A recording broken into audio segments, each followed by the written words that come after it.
Sala de Entrevistas traz mais uma personalidade chapecoense, a qual você acompanha aqui no programa Chapecó em Destaque.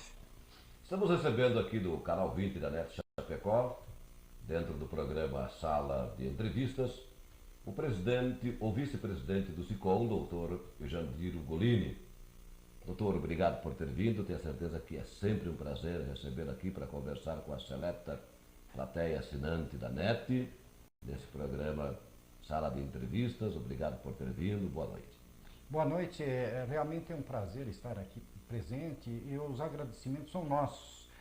Poder levar, inclusive, o desenvolvimento do nosso sindicato ao conhecimento das pessoas que nos assistem e dizer de que estaremos sempre à disposição, assim que for nos cedido esse espaço, para podermos divulgar os trabalhos que a gente venha desenvolvendo. O problema da suinocultura, como os suinocultores fazem protesto, inclusive marcando para o próximo dia 6, ali na Praça Coronel Bertazzo, trazendo os suinocultores de toda a região oeste de Santa Catarina para mostrar a real situação. Isso preocupa também o Sindicato do Comércio, doutor Jandir? Eu acho que preocupa todos nós, como pessoas.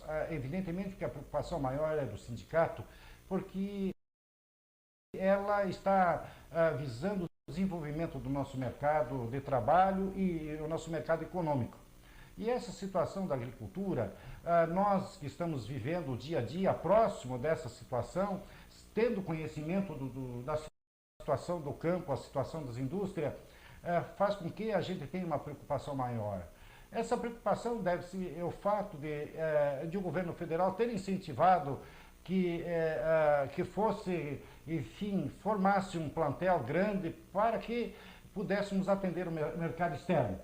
Contudo, o governo não deu o suporte necessário para que esse produto fosse exportado para os outros países, fazendo com que as empresas estocassem esse produto até o limite, fazendo com que muitas empresas passassem a estocar além das nossas fronteiras, ou seja, no estado de São Paulo. E esse produto vai para lá e retorna para ser industrializado posterior, fazendo com que o custo se torne bastante elevado, dada essa condição. Mas o que nos preocupa maior é ter em vista a elevação dos produtos, ou seja, das rações que alimentam esse tipo de animal. Houve agora nos últimos 60 dias uma elevação bastante grande, dada o crescimento do dólar, e isso fez com que o custo se tornasse altíssimo demais, causando daí um prejuízo direto para os nossos agricultores. O milho, inclusive, hoje é uma commodity, quer dizer, o seu preço vem de acordo com a Bolsa de Chicago.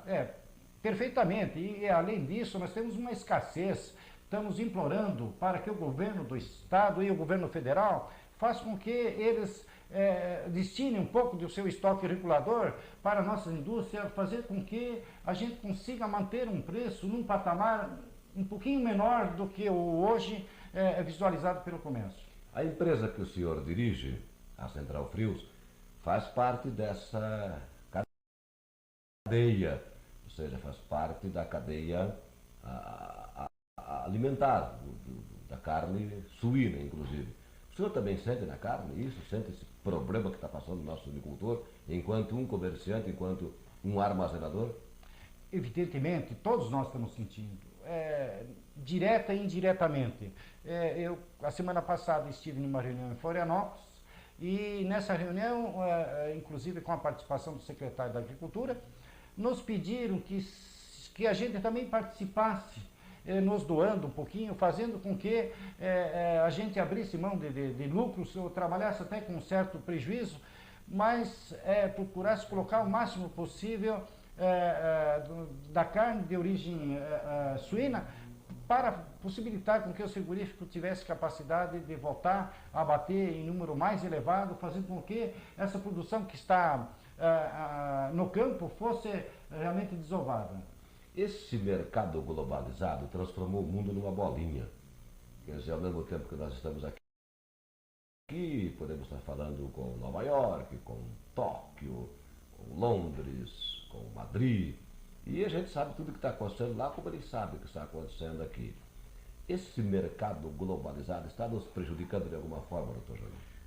Olha, eu acredito que não seria prejudicando. Falta-nos estrutura, está faltando um empenho com que os nossos governos façam com que se crie uma possibilidade maior de aceitação do nosso produto.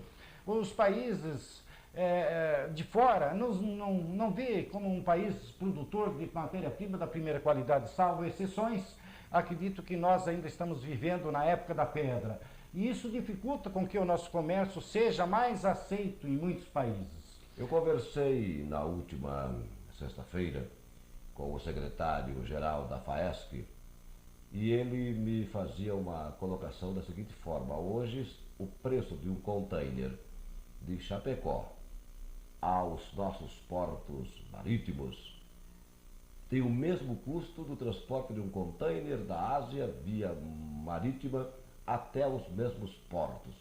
O custo Brasil está caro, doutor José? Realmente isso nós estamos reclamando. Esse custo Brasil faz com que não haja um desenvolvimento.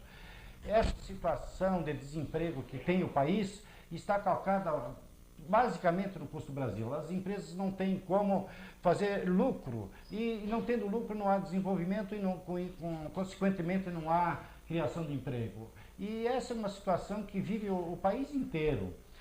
Falta de o governo, a sensibilidade do governo fazer com que alguns impostos em cascata hoje tinham que ser eliminados totalmente para possibilitar que as empresas crescessem e exportassem esse custo Brasil. O nosso custo Brasil, ele está praticamente mais alencado dentro do nosso país. Bom, o produto que o senhor comercializa também vai para os portos. Os nossos portos marítimos são caros mesmo, a operacionalidade dos nossos portos são caros, doutor? Nós estamos ainda engatinhando no desenvolvimento com referência a esse transporte. E criou-se uma situação que vai levar muito tempo ainda para que a gente consiga realmente fazer com que as coisas aconteçam de uma forma veloz, com um custo menor. Essa legislação que se criou-se, houve uma época em que se deu muita garantia em questão ao trabalhador portuário e no trabalhador geral. Criou-se uma série de empecilhos e normas que dificultam hoje uma retomada de crescimento dentro dessas instituições. Muito bem. O SICOM, Sindicato do Comércio, tem uma perspectiva de melhora do próprio comércio, da economia como um todo a partir do próximo governo? Temos. Eu acredito que essa esperança de todos os brasileiros e não só do sindicato. Mesmo porque não há o que se fazer. Tem que melhorar. Tem que melhorar de qualquer forma, sob pena de a gente cair em desgraça total. Nós temos nossos vizinhos que estão por aí, próximos, com dificuldades muito maiores do que nós. Uruguai. O nosso espelho está próximo. Quer dizer, a economia está clamando por mudança. Nós precisamos urgentemente fazer uma reforma tributária, uma reforma fiscal e uma reforma política partidária nesse país. E acredito que o país, ele, pela sua potencialidade, ele certamente vai ter possibilidade, num curto espaço de tempo, reverter essa situação, deixando os brasileiros muito mais felizes. A Área de Livre Comércio das Américas, a ALCA, você já tem uma opinião formada sobre isso, doutor Jadir? Evidente, a abertura do comércio, a proteção. Nós precisamos ter, evidentemente, um custo Brasil reduzido. Se nós não tivermos um custo Brasil reduzido, certamente fracassaremos e é um precipício. Ficará pior do que pior do que está. Agora, se nós tivermos um custo Brasil menor, fazendo com que o nosso produto tenha equivalência com os preços dos demais países, certamente nos beneficiará e muito, porque nós vamos poder exportar aquilo que nós produzimos em quantidade maior e importar aquilo que for necessário, fazendo uma troca de... O nosso preço não é competitivo para uma ALCA hoje? Hoje não. Nós podemos até ter alguma coisa competitiva.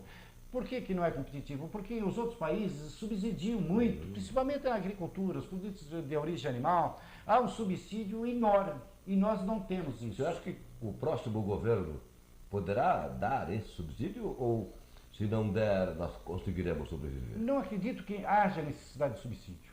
Há necessidade de igualdade. Essa ALCA viria a permitir com que fosse uma tributação única em todos os países. E o senhor crê nisso? Isso. Eu creio que não tem saída, a evolução vem vindo. Se nós não entrarmos hoje, amanhã entraremos. Quer dizer, fatalmente os dias se aproximam e a gente tem que acompanhar o progresso do mundo. Então, nós não podemos ficar isolados. Então teremos que nos preparar para isso. Certamente nós temos que se preparar, e não só como a mão de obra tem que se preparar, como o país como um todo.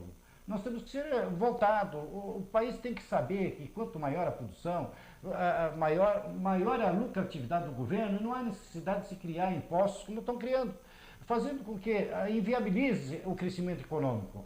Vamos inverter a situação, vamos diminuir os impostos para que haja um maior volume de crescimento econômico. O senhor é um empresário, um homem bem-sucedido, já exerce atividades também comunitárias, já ouviu, já pensou sobre a tese de que diminuindo o consumo inibe-se a inflação. O senhor também concorda com essa tese de que tem que diminuir o consumo para evitar a inflação, doutor João? Não, eu não penso assim, penso diferente e não sei se eu estou certo ou estou errado. Às vezes eu penso que eu esteja errado porque vejo todo mundo pensar diferente. Mas se eu olho para os Estados Unidos, eu vejo que lá funciona diferente. Incentiva-se o crescimento e o consumo para que não gere inflação. Aqui o contrário, diminui-se o consumo, diminui-se o crescimento. Consequentemente, nós criamos uma gama muito grande de dependentes, de alienados e pessoas que perdem o otimismo até com a própria vida. Então tem que aumentar o consumo. Não é só aumentar o consumo, tem que aumentar a qualidade de vida. E aumentar a qualidade de vida é aumentar tudo. Não é só consumo, né? Doutor, nós teremos aqui em Chapecó um dos mais exponenciais humoristas deste Brasil, chamado até por alguns de professor, por humoristas mais novos, que é Ari Toledo. Quando Ari Toledo estará aqui, doutor? No próximo dia 7 de setembro, feriado, sábado, às 20 horas, lá no auditório do LANC, preço do ingresso reduzido, mas também a capacidade também é reduzida. São 400 ingressos e nós certamente estamos aproveitando essa oportunidade que nos chegou às mãos através da RBS e convidamos também para participar a SIC e o CDL junto com o SICOM, para que a gente promova essa atividade voltada para o nosso povo, para a alegria do nosso povo, para o social. É uma oportunidade rara, né? Com certeza. Além da dificuldade de se trazer, por trata-se de um humorista muito requisitado, o preço do ingresso também ficou bastante reduzido em função dessa turnê que ele está fazendo pelo Brasil. R$15. R$15. E pode rir à vontade. Sim, até pelo preço já dá para rir, né? Porque trazer Ari Toledo por apenas R$15 já começa a ser uma piada, mas é verdadeiro, né? É verdadeiro. A partir de hoje de manhã a gente começou a vender os ingressos. Acreditamos que até segunda, terça-feira já não tenha mais nenhum ingresso. Em função da procura que está sendo, né? Chegou os ingressos, começamos a vender. Eu, particularmente, saí com 70 ingressos e estou com 10 ingressos. Hoje de manhã saí com 70 ingressos e estou com 10 ingressos só. Quer dizer, sucesso garantido. Com certeza. E vamos mostrar que Chapecó merece esse tipo de apresentação. Doutor Jandir, muito obrigado por ter vindo mais uma vez, né? Demonstrando com palavras a opinião sobre diversos setores da atividade econômica. É interessante essa sua análise sobre o consumo, que aqui nós queremos reduzir para evitar a inflação, enquanto na América aumenta-se o consumo para diminuir a inflação, uma coisa estranha. E aí como é que nós vamos competir numa alca, né? Fica complicado. Fica complicado, né? Obrigado por ter vindo. Eu que agradeço e agradeço inclusive aos ouvintes. É minha modesta opinião. Obrigado.